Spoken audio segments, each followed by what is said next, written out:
കർത്താവിൻ്റെ മഹത്വമുള്ള നാമം വാഴ്ത്തപ്പെടട്ടെ. ഈ ശുശ്രൂഷയിലൂടെ ഞങ്ങൾ ശ്രമിക്കുന്ന എല്ലാവർക്കും ക്രിസ്തുയേശുവിന്റെ നാമത്തിൽ സ്നേഹവന്ദനം അറിയിക്കുകയാണ്. യേശു ക്രിസ്തുവിന്റെ ഉയർപ്പ് അതൊരു ചരിത്ര സത്യമാണ്. യേശുവിനെ മറ്റെല്ലാ നാമങ്ങളും വ്യത്യസ്തമാക്കുന്നത് യേശുവിന്റെ ഉയർപ്പാണ്. ഈ ഭൂമിയിൽ എത്രയോ മഹാന്മാർ കടന്നു വന്നു. ഈ ഭൂമിയിൽ എത്രയോ സാമൂഹ്യ പരിഷ്കർത്താക്കൾ കടന്നു വന്നു. എത്രയോ വിമോചന നായകന്മാർ കടന്നു വന്നു. എന്നാൽ അവരിൽ നിന്നെല്ലാം യേശുവിനെ വ്യത്യസ്തമാക്കുന്നത് യേശുവിന്റെ ഉയർപ്പാണ്. യേശുവിന്റെ ഉയർപ്പ് ഒരു യാഥാർത്ഥ്യമാണോ? അതേ എന്ന് ചരിത്രം പഠിക്കുമ്പോൾ നമുക്ക് മനസ്സിലാക്കാനായിട്ട് കഴിയും. യേശുക്രിസ്തുവിന്റെ ജനനം ഒരു ചരിത്ര സത്യമായിരുന്നു. യേശുക്രിസ്തുവിന്റെ ശുശ്രൂഷ ഒരു ചരിത്ര സത്യമായിരുന്നു. യേശുവിന്റെ മരണം ഒരു ചരിത്ര സത്യമായിരുന്നു. അതെല്ലാം ചരിത്ര സത്യമായിരിക്കുന്ന പോലെ തന്നെ യേശുവിന്റെ ഉയർപ്പും ഒരു ചരിത്ര സത്യമാണ്.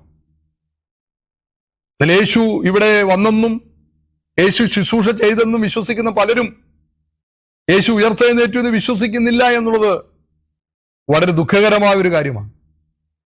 പക്ഷെ ക്രിസ്തീയ വിശ്വാസത്തിന്റെ കാതലായ അടിത്തറ എന്നുള്ളത് യേശുക്രിസ്തുവിന്റെ ഉയർപ്പ് എന്നുള്ള വസ്തുതയാണ്. നന്ദിയോടെ ദൈവനാമത്തെ മഹത്വപ്പെടുത്തട്ടെ. തിരുവചനത്തിലൂടെ നമ്മൾ വായിക്കുമ്പോൾ യേശുക്രിസ്തുവിന്റെ മരണത്തിനും അടക്കത്തിനും ശേഷം ആഴ്ചവട്ടത്തിന് 1-ാം ദിവസം ചില സഹോദരിമാർ യേശുവിനെ കല്ലറയ്ക്കൽ ചെന്നതായിട്ട് തിരുവചനത്തിൽ നമ്മൾ വായിക്കുന്നുണ്ട്. അവിടെ അവർ ചെല്ലുമ്പോൾ യേശുവിന്റെ ശവശരീരം കാണാൻ വേണ്ടി, അല്ലെങ്കിൽ അന്നത്തെ യഹൂദ മര്യാദ പ്രകാരം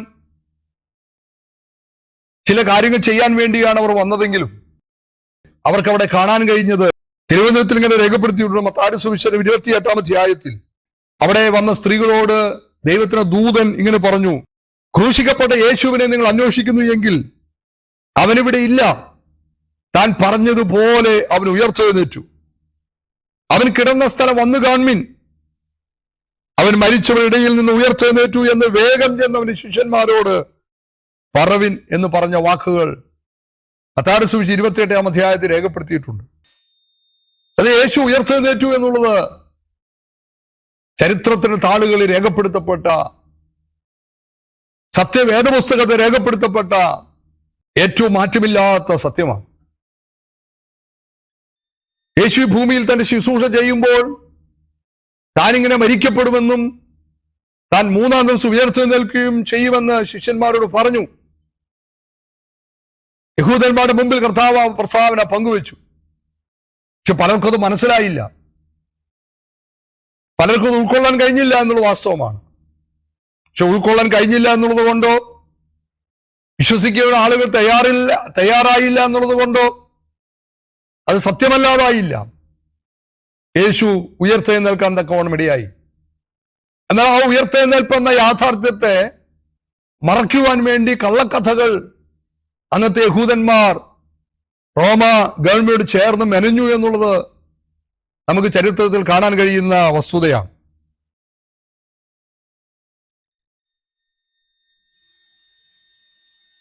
കാരണം യേശുക്രിസ്തുവിന്റെ ആ ഉയർപ്പിന്റെ സമയത്ത് സ്വർഗത്തിലെ ദൂതന്മാർ വന്ന് കല്ലുരുട്ടി മാറ്റി. കാവൽക്കാർ മോഹാലസ്യപ്പെട്ടു വീണു. കാരണം യേശു ഉയർത്തെഴുന്നേൽക്കുമെന്ന് പറഞ്ഞത് തടയാൻ വേണ്ടി അന്നത്തെ യേശുവിനെ ക്രൂശിക്കാൻ നേതൃത്വം കൊടുത്ത വ്യക്തികൾ അതിനുവേണ്ടി വളരെ പരിശ്രമിച്ചു. കാരണം യേശു പറഞ്ഞ പദ്ധതി യാഥാർത്ഥ്യമായതുകൊണ്ട് യേശുവിടെ അസാമാന്യ കഴിവുകൾ അവർ കണ്ണാലെ കണ്ടവരാണ്. കുരുടൻ എഴുന്നേൽക്കുന്നതും, കുരുടൻ കാഴ്ച കാണുന്നതും, പക്ഷപാതക്കാരൻ എഴുന്നേൽക്കുന്നതും, കുഷ്ഠരോഗി സൗഖ്യമാകുന്നതും, കുനിയായ പ്രിയപ്പെട്ടവർ എഴുന്നേറ്റ് നിൽക്കുന്നതും, അങ്ങനെ എന്തെല്ലാം കാണുമോ. ഒരു മനുഷ്യൻ വന്നവരെ ചെയ്യാൻ കഴിഞ്ഞിട്ടില്ലാത്ത ലാസറിനെ ഉയർപ്പിച്ചതും, നയിലെ വിധവയുടെ മകനെ ഉയർപ്പിച്ചതും, യായിറോസിനെ മരിച്ച മകളെ ഉയർപ്പിച്ചതും, അന്നത്തെ ആ പ്രിയപ്പെട്ടവർ നേർ സാക്ഷികളായിട്ട് അത് കണ്ടതാണ്. അതുകൊണ്ട് യേശുക്രിസ്തുവിന്റെ പ്രവൃത്തികൾ യാഥാർത്ഥ്യമാണെന്ന് അവർക്കറിയാം. അതുകൊണ്ട് യേശുവിനെ അടക്കിയതിൽ ആഹ്ലാദിച്ചെങ്കിലും ഒരാശങ്ക നേതൃത്വം കൊടുത്തവരുടെ ഹൃദയത്തിലുണ്ടായിരുന്നു. അതുകൊണ്ട് അവർ പീലാത്തോസിന്റെ അടുക്കൽ ചെന്ന് പീലാത്തോസിനെ വശത്താക്കി ഒരു വലിയ കല്ല് എല്ലാവരും ചേർന്ന് ആ കല്ലറയ്ക്ക് ഉരുട്ടി വെച്ചു. പോരാഞ്ഞിട്ട് അന്നത്തെ ഗവൺമെന്റിന്റെ മുദ്ര അതിന്മേൽ കുത്തി. കാരണം ഏത് കാലഘട്ടത്തിലും ഗവൺമെന്റ് ഒന്നിനെ മുദ്ര വെച്ചാൽ അതിനെ തറക്കുന്ന രാജ്യദ്രോഹ കുറ്റമാണല്ലോ. ഇന്ന് നമുക്കറിയാം, ഒരു വീടിനെ ബാങ്ക് ജപ്തി ചെയ്യാൻ വന്നാൽ ആ വീടിന്റെ താഴിൽ അരക്കിട്ട് അതിനെ ക്ലോസ് ചെയ്യും. പിന്നെ ആർക്കും അതിനെ ഭേദിക്കുവാൻ സാധ്യമല്ല. അത് നിയമപരമായ കുറ്റമാണ്. അപ്പോൾ സ്വന്തം ഉരുട്ടി വെച്ച കല്ലിൽ ഉറപ്പില്ലാതെ അവർ ഒരു മുദ്ര കൂടെ വെച്ചു. അതിനും പോരാഞ്ഞിട്ട് അവർ ഒരു വലിയ കൂട്ടം കാവൽക്കാരെ അത് കാവൽ നിർത്തി. പക്ഷേ യേശു മരണത്തെ ജയിച്ച് അനേകം ഉയർപ്പിച്ചവനല്ലേ? അവൻ ഉയർക്കാമെന്ന് വാക്ക് പറഞ്ഞവനല്ലേ? ഇതൊന്നും കർത്താവിന്റെ പ്രവൃത്തിക്ക് തടസ്സമല്ലല്ലോ. ഞങ്ങൾ കേൾക്കുന്ന പ്രിയപ്പെട്ടവരെ, നിങ്ങളുടെ ജീവിതത്തിൽ ഏതെങ്കിലും ദുഃഖമോ വേദനകളോ പ്രയാസങ്ങളോ ബുദ്ധിമുട്ടുകളോ നിങ്ങൾക്ക് സ്വയം പരിഹരിക്കപ്പെടാൻ കഴിയാത്തതായിട്ട്, എല്ലാറ്റിനുമപ്പുറം പാപത്തിന്റെ സ്വാധീനതയിൽ നിന്ന് നിങ്ങൾക്ക് സ്വയം വിടിവിക്കപ്പെടാൻ കഴിയില്ലെങ്കിൽ യേശു മുഖാന്തരം അതിൽ നിന്ന് വിടുതൽ പ്രാപിക്കാനായിട്ട് കഴിയും. യേശുക്രിസ്തു ജനനത്തിന്റെ ഉദ്ദേശം തന്നെ പാപവിമോചനം എന്നുള്ളതാണ്. യേശു കാൽവരിയിൽ മരിച്ചത് പാപത്തിന് ശിക്ഷ അവന്റെ മേൽ ചുമന്നുകൊണ്ടാണ്. അഥവാ പാപിയായ നാം മരിക്കേണ്ട സ്ഥാനത്ത് നമുക്ക് വേണ്ടി യേശു മരിക്കുകയായിരുന്നു. യഥാർത്ഥത്തിൽ നമ്മുടെ ശിക്ഷയാണ് അവൻ ചുമന്നത്. കോടതികളിൽ മാറി മാറി വിസ്തരിക്കപ്പെട്ടിട്ടും അവൻ ഒരു തെറ്റും ചെയ്തിട്ടില്ല എന്നാണ് വിധി പ്രഖ്യാപിച്ചത്. പക്ഷെ അവന് കൊടുത്തത് ക്രൂശ് മരണമാണ്. അത് നമ്മുടെ ശിക്ഷയാണ് അവന്റെ മേലായത്. ഓർമ്മപ്പെടുത്തട്ടെ, സ്വയം ആരാലും പാപത്തെ വിടുവിക്കപ്പെടാൻ സാധ്യമല്ല. പാപത്തെ രക്ഷിക്കാൻ ഒരാൾ ഇവിടെ വന്നിട്ടുണ്ടോ? ഇല്ലേ, ഇല്ല. യേശു മാത്രമാണ് പാപവിമോചകൻ. യേശു മാത്രമാണ് ലോകരക്ഷകൻ. യേശു മാത്രമാണ് ജീവിതങ്ങൾ വിടുവിക്കുന്നവൻ. അതെ, അവൻ പറഞ്ഞ വാക്ക് പാലിച്ചിട്ടുണ്ട്. നിങ്ങളുടെ ജീവിതത്തിൽ ഏതെങ്കിലും പ്രയാസങ്ങൾ അനുഭവിക്കുന്നെങ്കിൽ അതിൽ നിങ്ങൾ ഉദ്ധരിക്കാൻ യേശു മതിയായവനാണ്. അവർ കാവൽക്കൂട്ടത്തിൽ നിർത്തി. പക്ഷേ ആ കല്ലറായുടെ വാതിൽക്കൽ നിന്ന് കല്ല് ഉരുണ്ടു മാറിക്കൊണ്ട് ആ രാജകീയ മുദ്ര ഒരു മനുഷ്യനും അത് തോന്നാൻ ധൈര്യപ്പെടില്ല. അത് സ്വയമേ അത് പിളർക്കപ്പെട്ടുകൊണ്ട് കാവൽക്കാരെ മോഹാലസ്യപ്പെടുത്തിക്കൊണ്ട് യേശു ഉയർത്തെഴുന്നേൽക്കാൻ തക്കണപടിയായി തീർന്നു. എന്നാൽ ആ പടയാളികൾ ഈ വാർത്ത, കാരണം ഒരു വ്യക്തിയായിരുന്നെങ്കിൽ കാവൽക്കാർക്ക് തടയാം, കാരണം അവന്റെ കയ്യിലായതുകൊണ്ട് ശിഷ്യന്മാർ വന്ന് മോഷ്ടിച്ചുകൊണ്ട് പോകുമെന്നൊക്കെ പറഞ്ഞാണ് ഈ കാവൽക്കാരെ നിർത്തിയത്. യേശുവിന്റെ ശിഷ്യന്മാരുടെ പക്കൽ വാളില്ല. യേശുവിന്റെ ശിഷ്യന്മാർ മുക്കുവരായിരുന്നു. അവരുടെ കയ്യിൽ ആയുധങ്ങളില്ല. ഈ ആയുധധാരികളായ ഈ കാവൽക്കാർക്ക് അങ്ങനെ വന്നാൽ പോലും തടയാൻ കഴിയും. അതുകൊണ്ട് തന്നെ അവർ ഈ നടന്ന സംഭവത്തെ മഹാബലിയുടെ അടുക്കൽ ചെന്ന് അറിയിച്ചു. പക്ഷെ അവരൊരു തന്ത്രം മെനഞ്ഞു. അവർ ഒന്നിച്ചു കൂടിയിട്ട് മൂപ്പന്മാരുമായിട്ട് ആലോചന കഴിച്ച് ഈ പടയാളികൾക്ക് വേണ്ടുവോളം പണം കൊടുത്തു. ഈ കൈക്കൂലി ഇന്നലെയും തുടങ്ങിയതല്ല കേട്ടോ. സത്യത്തെ മറയ്ക്കാൻ, നുണയെ സത്യമാക്കാൻ, സത്യത്തെ നുണയാക്കാൻ ഒക്കെ എന്നും അഴിമതിയുടെ കരാളഹസ്തങ്ങൾ പലപ്പോഴും പുറകിലുണ്ട്. അവർക്ക് പണം കൊടുത്തിട്ട് ഇങ്ങനെ പറഞ്ഞു, അവന്റെ ശിഷ്യന്മാർ രാത്രിയിൽ വന്ന് ഞങ്ങൾ ഉറങ്ങുമ്പോൾ അവരെ കട്ടുകൊണ്ടുപോയി എന്ന് പറയാൻ പറഞ്ഞു. ആ വസ്തുത നാടുവായുടെ മുമ്പിൽ എത്തിയാൽ, കാരണം നാടുവായുടെ മുമ്പിൽ ഞങ്ങൾ ഉറങ്ങിയെന്ന് കാവൽക്കാർ പറഞ്ഞാൽ അവർ ശിക്ഷാ നടപടിക്ക് വിധേയമാകണം. കാരണം നൈറ്റ് ഡ്യൂട്ടിക്ക് ഇടുന്ന ഒരു കാവൽക്കാരൻ ഉറങ്ങിയാൽ അത് ഗുരുതരമായ കൃത്യവിലോപമാണ്. നാടുവാഴി അവർ കുറ്റം വിധിക്കും. അതുകൊണ്ട് മതം രാഷ്ട്രീയത്തിൽ സ്വാധീനം ചെലുത്തി അതിൽ നിന്ന് അവരെ വിടുവിച്ചു കൊള്ളാമെന്ന് ഇവർക്ക് വാക്കു കൊടുത്തു. ഈ പടയാളികൾ പാവം, മനുഷ്യന് പണമല്ലേ വലുത്. ഇന്നും പണം കൊണ്ട് പലരും അട്ടിമറിക്കപ്പെടുകയല്ലേ. ഞങ്ങൾ കേൾക്കുന്ന പ്രിയപ്പെട്ടവരെ, പണം കൊണ്ട് നിന്റെ ന്യായം അട്ടിമറിക്കപ്പെട്ടെങ്കിൽ, മതവും രാഷ്ട്രീയം ചേർന്നുള്ള കൂട്ടുകെട്ടുകൊണ്ട് നിന്റെ ഏതെങ്കിലും നന്മ അട്ടിമറിക്കപ്പെട്ടെങ്കിൽ ഉറപ്പു പറയാം, അതൊന്നും ജനം വിശ്വസിക്കത്തില്ല. നിങ്ങൾക്ക് വേണ്ടി ദൈവത്തിന് വലിയ പ്രവൃത്തി വെളിപ്പെടാനിടയായിട്ട്. അങ്ങനെ ഈ പണം വാങ്ങിയ കാവൽക്കാർ ഇത് പറഞ്ഞു. സത്യത്തിൽ എന്തൊരു ഭോഷത്വമാണല്ലേ. കാരണം യേശു ഉയർത്തെഴുന്നേറ്റില്ല, കാവൽക്കാർ കട്ടുകൊണ്ടുപോയി, ശിഷ്യന്മാർ കട്ടുകൊണ്ടുപോയി എന്ന് പറഞ്ഞാൽ പിന്നീട് നാളുവാഴി ഇവരെ ശിക്ഷിക്കേണ്ടതല്ലേ? ഇവർ കൃത്യരൂപം കാണിച്ച് ഇവർക്ക് ഇതിന് നടപടി എടുക്കേണ്ടതല്ലേ? ചരിത്രത്തിൽ എവിടെയെങ്കിലും അങ്ങനെ നടപടി കണ്ടിട്ടുണ്ടോ, കേട്ടിട്ടുണ്ടോ? എടുത്തിട്ടേ ഇല്ല. കാരണം അങ്ങനെ എടുക്കാൻ പോയാൽ ഇത് സത്യമായെന്ന് വരും. അതുകൊണ്ട് അതിനെ മറയ്ക്കാൻ വേണ്ടി അവർ ചീട്ടുകൊട്ടാരം ഒരു നുണപ്പെടുന്നു. പക്ഷേ ഇന്ന് ലോകം മുഴുവൻ വിശ്വസിക്കുകയാണ് യേശു ഉയർത്തെഴുന്നേറ്റു. ലോകത്ത് തുറന്നു കിടക്കുന്ന ഒരു കല്ലറയുണ്ടെങ്കിൽ അത് യേശുവിന്റെ മാത്രം കല്ലറയാണ്. മറ്റെല്ലാ കല്ലറകളും തുറക്കാൻ ആളുകൾക്ക് മടിയുണ്ട്. കാരണം എന്താ? അതിലെല്ലാം ചീഞ്ഞളിഞ്ഞ അനുഭവങ്ങൾ കാണാം. എന്നാൽ യേശുവിന്റെ കല്ലറ ലോകത്തിന് നടുവിൽ വെല്ലുവിളി ഉയർത്ത് തുറന്നു കിടക്കുകയാണ്. അവിടെ എഴുതി വെച്ചിട്ട് അവനിവിടെ ഇല്ല. ഞാനിങ്ങനെ പറയാറുണ്ട്, ഇന്നും യേശുവിൽ വിശ്വസിക്കാത്ത, യേശുവിനെ ക്രൂശിക്കാൻ നേതൃത്വം കൊടുത്ത ആ യഹൂദ സമൂഹത്തിന്റെ കയ്യിലാണ് ഇന്നത്തെ ഇസ്രായേൽ രാജ്യം. പക്ഷെ ഇന്നും ആ രാജ്യത്ത് തുറന്നു കിടക്കുന്ന ഒരു കല്ലറ. ഇന്നും ചരിത്രങ്ങൾ മറയ്ക്കപ്പെടുന്ന ഒരു കാലഘട്ടത്താണ് നമ്മൾ ജീവിക്കുന്നത്. എന്നാൽ ആ ചരിത്രത്തെ മറയ്ക്കാൻ അവർ തയ്യാറായിട്ടില്ല. കാരണം അവർക്കതിൽ ഭയമുണ്ട്. അത് യേശു ഉയർത്തെഴുന്നേറ്റു എന്നുള്ളത് ചരിത്ര സത്യമാണ്. യേശുവിന്റെ ഉയർപ്പ് നമുക്ക് നൽകുന്ന ഒരു സന്ദേശം എന്താണെന്ന് അറിയാമോ? ഞാൻ നിങ്ങൾ പാപത്തിൽ മരിച്ചെങ്കിൽ യേശു ക്രിസ്തുവിന്റെ ക്രൂശ് മരണത്തിലുള്ള വിശ്വാസത്തിലൂടെ നമുക്ക് പാപത്തിൽ സ്വാതന്ത്ര്യമുണ്ട്. നാം രോഗത്തിൽ ഭാരപ്പെടുന്നെങ്കിൽ യേശു ക്രിസ്തുവിന്റെ അടിപ്പിണരാൽ നമുക്ക് സൗഖ്യമുണ്ട്. കാരണം പ്രവാചക വാക്യങ്ങളിൽ അവന്റെ അടിപ്പിണ നമുക്ക് സൗഖ്യം വന്നിരിക്കുന്നു എഴുതി വെച്ചു. സാധാരണയായിട്ട് വധശിക്ഷയ്ക്ക് വിധിക്കുന്നവരെ ക്രൂരമായ ശിക്ഷാ നടപടികൾക്ക് വിധേയമാക്കാറില്ല. ഇന്ന് നമുക്ക് അങ്ങനെയാണല്ലോ. വധശിക്ഷയ്ക്ക് വിധിക്കപ്പെടുന്ന ഒരു കുറ്റവാളി ഏറ്റവും ആരോഗ്യത്തോടെ വേണം ആ കൊലക്കയറിലേക്ക് പോകാൻ. അതുകൊണ്ട് അവന് നല്ല ഭക്ഷണം കൊടുക്കും, അവരെ ഡോക്ടർമാർ കൃത്യമായിട്ട് ചെക്കപ്പ് ചെയ്യും. കാരണം അവർ വിധിച്ച ശിക്ഷ വധശിക്ഷയാണ്. അതിനു മുമ്പ് അവൻ മരിക്കാൻ പാടില്ല. അതിനു മുമ്പ് അവൻ അപായപ്പെടാൻ സാധ്യമല്ല. അത് ഗുരുതരമായ ഒരു കൃത്യവിലോപമായിട്ട് മാറും. അതുകൊണ്ട് അവന് നല്ല ഭക്ഷണം കൊടുക്കും. ആ വധശിക്ഷ നടപ്പിലാക്കുവാൻ തീരുമാനിക്കപ്പെട്ട സമയം വരെ അവന്റെ ആരോഗ്യം കൂടെ കൂടെ ഉറപ്പുവരുത്തും. എന്നിട്ട് മാത്രമാണ്, ആരോഗ്യവാനായി മാത്രമാണ് ഒരാളെ തൂക്കാനായിട്ട് കൊണ്ടുപോകുന്നത്. എങ്കിൽ യേശുവിനെ അങ്ങനെയാണ് വിധിച്ചത്. പക്ഷേ പീലാത്തോസ് യേശുവിനെ വിടുവിക്കാൻ ആഗ്രഹിച്ചതുകൊണ്ട് യേശുവിനെ ഇങ്ങനെ അടിച്ചു കഴിഞ്ഞാൽ അത് കണ്ടെങ്കിലും സഹതാപം തോന്നി യേശുവിനെ വിട്ടയക്കാൻ ഇവർ തയ്യാറാകുമെന്ന് പറഞ്ഞായിരിക്കാം പീലാത്തോസ് അവരെ അടിക്കാൻ ഏൽപ്പിച്ചത്.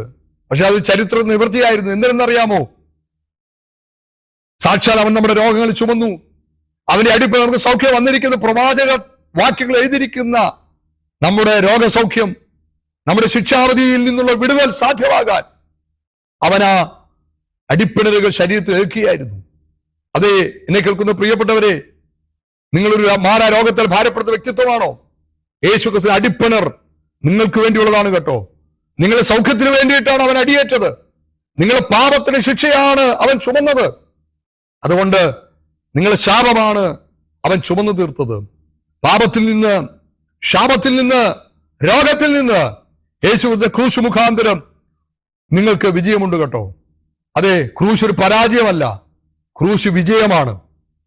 ക്രൂശ് അന്ന് വരെ നിന്ന മാത്രമായിരുന്നു, നിന്നയുടെ പ്രതീകമായിരുന്നു. പക്ഷെ ഇന്ന് വിജയത്തിന്റെ പ്രതീകമാണ് ക്രൂശ്. കാരണം ആ ക്രൂശിൽ യേശു ഒടുങ്ങാതെ 3-ാം ദിവസം ഉയർത്തെഴുന്നേറ്റു എന്ന് ചരിത്രം സാക്ഷ്യം വഹിക്കുന്നു. മാത്രമല്ല, ഈ സ്ത്രീകൾ ചെന്ന് ശിഷ്യന്മാരോട് പറഞ്ഞു. അവർ പേടിച്ചിരിക്കുകയാണ്. കാരണം നാഥൻ പോയി, അവരുടെ ഗുരു നഷ്ടപ്പെട്ടു. ഇനി ലോകം അവരെ അംഗീകരിക്കുമോ, ലോകം അവരെ തള്ളിക്കളയുമൊക്കെ ഭയങ്ങൾ അവിടെ പിന്നിലുണ്ട്. പക്ഷെ ഈ വാർത്ത കേട്ടവർ, ശിഷ്യന്മാർ ഓടി വന്ന് അതിന്റെ നേർസാക്ഷികളായിട്ട് കണ്ട് അവർ മനസ്സിലാക്കി യേശു ഉയർത്തെഴുന്നേറ്റെന്ന്. അവരുടെ നടുവിൽ യേശു പ്രത്യക്ഷനായി. യേശു ഉയർത്തെഴുന്നേറ്റെന്ന് അതെ വെളിപ്പെടുത്തി. നമുക്കറിയാം, ഭാരതീയ സങ്കല്പത്തിൽ ദൈവം ദർശനം നൽകിയെന്ന് പറയുമ്പോൾ, ദൈവം സ്വപ്നം നൽകിയെന്ന്, ദൈവം പ്രത്യക്ഷമായെന്ന് പറയുമ്പോൾ ഒക്കെ അത് നിഷേധിക്കാൻ കഴിയില്ലല്ലോ. അങ്ങനെയുള്ള എത്രയോ സംഭവങ്ങൾ ഓരോ മതങ്ങളും കാണുന്നുണ്ട്. അവിടെ യേശു അവർക്ക് പ്രത്യക്ഷനായി. അവർ ഉറക്കെ യേശു ഉയർത്തെഴുന്നേറ്റു എന്ന് ഘോഷിപ്പാനിടയായി തീർന്നു. അവരെ എതിരേറ്റത് പൂമാലകളായിരുന്നില്ല, അവരെ എതിരേറ്റത് പിന്തുണകളായിരുന്നില്ല. അവർ ഒത്തിരി വിമർശിക്കപ്പെടേണ്ടി വന്നു. യേശു ക്രിസ്തുവിന്റെ ശിഷ്യന്മാരിൽ ഒരുവനൊഴികെ ബാക്കി എല്ലാവരും രക്തസാക്ഷ്യമരണം അവിടെ പ്രാപിച്ചത്. ഇത് സത്യമല്ലെങ്കിൽ അവർ തങ്ങളുടെ ജീവനെ യേശുവിന് വേണ്ടി കൊടുക്കാൻ തയ്യാറാകുമോ? യേശു ക്രിസ്തുവിന്റെ ശിഷ്യന്മാരുടെ രക്തസാക്ഷിത്വം യേശു ഉയർത്തെഴുന്നേറ്റത്തിന് തെളിവാണ്. തീർന്നോ? ഇല്ല. കോടാനുകോടി പ്രിയപ്പെട്ടവർ യേശു ക്രിസ്തുവിന് ജീവൻ കൊടുത്ത ചരിത്രം നമുക്ക് ലോകത്ത് കാണുവാൻ കഴിയും. നമുക്കറിയാം, ഓരോ രാഷ്ട്രീയ പ്രസ്ഥാനങ്ങൾക്കും ഓരോ സംവിധാനങ്ങൾക്കും രക്തസാക്ഷ്യം ഉണ്ടായിട്ടുണ്ട്. പക്ഷെ അവരൊന്നും മരിക്കാൻ വേണ്ടി മരിച്ചവരല്ല. ഏതൊക്കെ അവിചാരിതമായ അവർ ചെന്നുപെട്ട സംഘർഷങ്ങളിൽ രാഷ്ട്രീയ പ്രതിയോഗികളാൽ അവരിഷ്ടപ്പെടാത്ത സമയത്ത് അവർ കൊല്ലപ്പെട്ടവരാണ്. എന്നാൽ യേശു ക്രിസ്തുവിന്റെ ശിഷ്യന്മാരുടെയും യേശു ക്രിസ്തുവിന്റെ രക്തസാക്ഷിയാൽ ചരിത്രം പഠിക്കുക. സ്തോത്രം. അന്നത്തെ ഓരോ അധികാരികൾ, ഓരോരോ മതത്തിലെ പ്രമുഖന്മാർ യേശുവിനെ തള്ളിപ്പറഞ്ഞ നിങ്ങൾക്ക് ഈ ലോകത്ത് കൂടുതൽ ജീവിക്കാം, അവരുടെ സൗകര്യങ്ങളും പിന്തുണ ഞങ്ങൾ നൽകാമെന്ന് വാക്ക് പറഞ്ഞിട്ടും യേശുവിനെ തള്ളിപ്പറയാൻ തയ്യാറാകാതെ ഇഹലോക ജീവിതത്തിലെ താൽക്കാലിക നേട്ടത്തിനും മെച്ചപ്പെട്ട അല്പം കൂടെയുള്ള ജീവിതത്തിന് മുന്നേറ്റത്തിനും വേണ്ടി അവർ യേശുവിനെ പണയം വെച്ചില്ല. അവർ തങ്ങളുടെ ജീവനെ എത്ര നൽകടിച്ചുകൊണ്ട് യേശുവിന് ജീവൻ കൊടുത്ത രക്തസാക്ഷിയുടെ ചരിത്രം നമുക്ക് കാണാനായിട്ട് കഴിയും. ഞാൻ പറഞ്ഞല്ലോ, രാഷ്ട്രീയ പ്രസ്ഥാനങ്ങൾക്ക് വേണ്ടി, മതങ്ങൾക്ക് വേണ്ടി, ആശയങ്ങൾക്ക് വേണ്ടി രക്തസാക്ഷികളായി മാറിയിട്ടുണ്ടെങ്കിൽ അതൊന്നും അവർ അറിഞ്ഞുകൊണ്ട് ചെയ്തതല്ല. രാഷ്ട്രീയ പ്രതിയോഗികളാൽ, മതത്തിന്റെ വൈരാഗികളാൽ, ആ ആശയത്തിന്റെ എതിരാളികൾ അവർ കൊല്ലപ്പെട്ടതാണ്. എന്നാൽ യേശുക്രിസ്തുവിന്റെ ശിഷ്യന്മാരുടെ രക്തസാക്ഷികൾ വലിയ സമൂഹവും സ്വയം തങ്ങളുടെ ജീവനെ ഏൽപ്പിച്ചു കൊടുത്തതാണ്. കാരണം അവർക്ക് യേശു പ്രാണനേക്കാൾ വലുതായിരുന്നു, യേശു ജീവനേക്കാൾ വലുതായിരുന്നു. കാരണം മാനവരാശിയുടെ രക്ഷയ്ക്ക് വേണ്ടി ഈ ലോകത്ത് മറ്റൊരാൾ മാനവരാശിയുടെ കുറ്റം ചുമന്നില്ല, ആ പാപം വഹിച്ചില്ല. അതെന്നെ കേൾക്കുന്ന പ്രിയപ്പെട്ടവരെ, ഞാൻ എന്റെ വാക്കുകളോട് അവസാനിപ്പിക്കട്ടെ. നിങ്ങളുടെ പ്രശ്നപരിഹാരത്തിന് വേണ്ടി, നിങ്ങളുടെ പാപ ക്ഷമയ്ക്ക് വേണ്ടി, നിങ്ങളുടെ രോഗസൗഖ്യത്തിന് വേണ്ടി, നിങ്ങളുടെ ശാപം നീങ്ങുവാൻ വേണ്ടി, നിങ്ങൾ അനുഭവിക്കുന്ന ഏത് പ്രതിസന്ധി, ഏത് ജീവിത ക്ലേശം നിങ്ങളുടെ ജീവിതത്തിലുണ്ടോ, അത് പരിഹരിക്കാൻ വേണ്ടി കൂടെയാണ് യേശു കാൽവരിയിൽ മരിച്ചത്. യേശുവെ, ഞാനൊരു പാപിയാണ്, യേശുവെ അങ്ങ് എനിക്ക് വേണ്ടിയാണ് മരിച്ചത്. എന്റെ നാഥ, ഞാൻ എന്റെ യേശുവിന് വേണ്ടി ജീവിക്കാം. ഇതുപോലെ എന്നെ സ്നേഹിച്ച മറ്റൊരു സ്നേഹിതനില്ല. ഹല്ലേലൂയ. സ്നേഹിതന്മാർക്ക് വേണ്ടി പ്രാണം വെക്കാൻ ആരെങ്കിലും തുര്യമായിരിക്കും, പക്ഷെ ശത്രുക്കൾക്ക് വേണ്ടി പ്രാണം വെക്കാൻ ആരും തയ്യാറാകില്ല. പാപത്തിൽ മരിച്ച, ദൈവത്തിന് ശത്രുത്വത്തിൽ ജീവിച്ച എല്ലാ പാപിയായ മനുഷ്യനും വേണ്ടി ഒരു വ്യത്യാസം, എല്ലാവരും പാപം ചെയ്ത് ദൈവദേശം നഷ്ടമാക്കിയപ്പോൾ പാപിയായ മനുഷ്യന് വേണ്ടി ലോകത്തുനിന്ന് ഒരേ ഒരു രക്ഷകരേ ഉള്ളൂ, അത് യേശുനാഥനാണ്. നിങ്ങളുടെ പ്രശ്നങ്ങൾ, നിങ്ങളുടെ ഭാരങ്ങൾ, നിങ്ങളുടെ വേദനകൾ, നിങ്ങളുടെ രോഗങ്ങൾ, നിങ്ങളുടെ ശിക്ഷകൾ, നിങ്ങളുടെ തകർച്ചകളെ മാറ്റാൻ കഴിയുന്ന ഒരേ ഒരാൾ, അത് യേശുനാഥനാണ്. നന്ദിയോടെ സ്തോത്രം. നിങ്ങൾ ഇരിക്കുന്ന ഇടത്ത് നിങ്ങളൊന്ന് പ്രാർത്ഥിക്കാൻ കഴിയുമോ? യേശുവെ, ഞാനൊരു പാപിയാണ്, ഞാൻ അങ്ങയെ രക്ഷകനായി സ്വീകരിക്കുന്നു. കാരണം അങ്ങയെപ്പോലെ എനിക്ക് വേണ്ടി മരിച്ച മറ്റൊരാളില്ല. അത് യേശുവെ, ഞാനൊരു രോഗിയാണ്, ഞാൻ ശാപത്തിലാണ്, ഞാൻ കുടുംബ തകർച്ചയിലാണ്, ഞാൻ ഇന്ന പ്രശ്നത്താൽ ഭാരപ്പെടുന്നു. എന്റെ കർത്താവേ, അങ്ങ് പാപയെ രക്ഷിപ്പാൻ രോഗത്ത് വന്നെങ്കിൽ, അങ്ങയുടെ ഇഹലോക ജീവിത കാലഘട്ടത്തിൽ അങ്ങനെ ഒരു സൗഖ്യം വിടുതൽ നൽകിയെങ്കിൽ, ഇന്നും എനിക്കും ഞാനൊരു പ്രശ്നങ്ങളിൽ നിന്നും എനിക്കൊരു സൗഖ്യം, എനിക്കൊരു വിടുതൽ, എനിക്ക് വേണ്ടി അത്ഭുതം ചെയ്യണമേ എന്ന് നിങ്ങൾ ഹൃദയപൂർവ്വം പ്രാർത്ഥിക്കാൻ തയ്യാറാണെങ്കിൽ, നിങ്ങളുടെ മതം ഏതാണോ വിഷയമല്ല, നിങ്ങളുടെ ആശയം ഏതാണോ വിഷയമല്ല, നിങ്ങൾ ഏത് സഭയുടെ വിഭാഗമാണോ വിഷയമല്ല, നിങ്ങൾ ഏത് ജാതിയിലോ കുലത്തിലോ മതത്തിലോ പിറന്നവരാണോ വിഷയമല്ല. ജാതിയുടെ മതത്തിനും കുലത്തിന്റെയും ഒക്കെ പേരിൽ ഇന്നും ആധുനിക ഭാരതത്തെ ഉച്ചനീചത്വങ്ങൾ വെച്ചു വളർത്തുമ്പോൾ മനുഷ്യനെ കാണാൻ കഴിയാതെ അവരെ ഇല്ലായ്മ ചെയ്യുവാൻ മനുഷ്യൻ ശത്രുക്കളായി മാറുമ്പോൾ, നിങ്ങൾ സ്നേഹിക്കുന്ന ഒരു സ്നേഹിതനെ ഞങ്ങൾ പരിചയപ്പെടുത്തട്ടെ. യേശു നിങ്ങളുടെ രക്ഷകനാണ്, യേശു നിങ്ങളുടെ രാജാവാണ്, യേശു നിങ്ങളുടെ ദൈവമാണ്. അതെ, യേശു വിശ്വസിക്കുക. തിരുവനന്തപുരം കർത്താവ് യേശു വിശ്വസിക്കുക, എന്നാൽ നീയും നിന്റെ കുടുംബം രക്ഷ പ്രാപിക്കും. നിങ്ങളെ രക്ഷയിലേക്ക്, നിങ്ങളെ യേശുവിന്റെ സന്തോഷത്തിലേക്ക്, യേശുവിന്റെ പാപ വിമോചനത്തിലേക്ക്, യേശുവിന്റെ രോഗസൗഖ്യത്തിലേക്ക്, യേശുവിന്റെ പ്രശ്ന പരിഹാരങ്ങളിലേക്ക് ഞങ്ങൾ ക്ഷണിക്കുന്നു. പ്രശ്നമേതുമാകട്ടെ, ഭാരമേതുമാകട്ടെ, ഒരു സൊല്യൂഷൻ യേശു. യേശു എല്ലാ നാമത്തിലും മേലായി മാറിയവൻ, മരണത്തെ ജയിച്ച് ഉയർത്തെഴുന്നേറ്റവൻ, വീണ്ടും വരാൻ പോകുന്ന ഏകനാമം യേശുവിന്റെ നാമമാണ്. യേശുവിന്റെ നാമത്തിൽ ഞങ്ങൾ നിങ്ങളെ അനുഗ്രഹിക്കുന്നു. നിങ്ങൾ വിടുതൽ സ്വീകരിക്കുക, യേശുവിന്റെ നാമത്തിലുള്ള നന്മകൾ അനുഭവിക്കുക. നിങ്ങൾ ഒന്നിനും അടിമയായി ജീവിക്കേണ്ടവരല്ല. യേശു ക്രിസ്തു നൽകുന്ന സ്വാതന്ത്ര്യം അനുഭവിക്കാൻ നിങ്ങളെ വിളിച്ചിരിക്കുന്നു. അതനുഭവിപ്പാൻ കർത്താവിന്റെ നാമത്തിൽ ഞങ്ങൾ ആഹ്വാനം ചെയ്യുന്നു. ദൈവം നിങ്ങളെ അനുഗ്രഹിക്കട്ടെ. കേട്ട പ്രിയപ്പെട്ടവർ, കർത്താവിന്റെ നാമത്തിൽ നന്ദി പറയുന്നു. സർവശക്ത ദൈവത്തിന്റെ അനുഗ്രഹം നിങ്ങളുടെ ജീവിതത്തിൽ, കുടുംബത്തിൽ, തലമുറയിൽ, സാമ്പത്തിക മേഖലയിൽ, ശാരീരിക മേഖലകളിൽ, നിങ്ങളുടെ ജീവിതത്തിൽ സമസ്ത മേഖല ഉണ്ടാകട്ടെ എന്ന് ആശംസിച്ചുകൊണ്ട് നിർത്തുന്നു. ദൈവനാമം മാത്രം മഹത്വപ്പെടട്ടെ.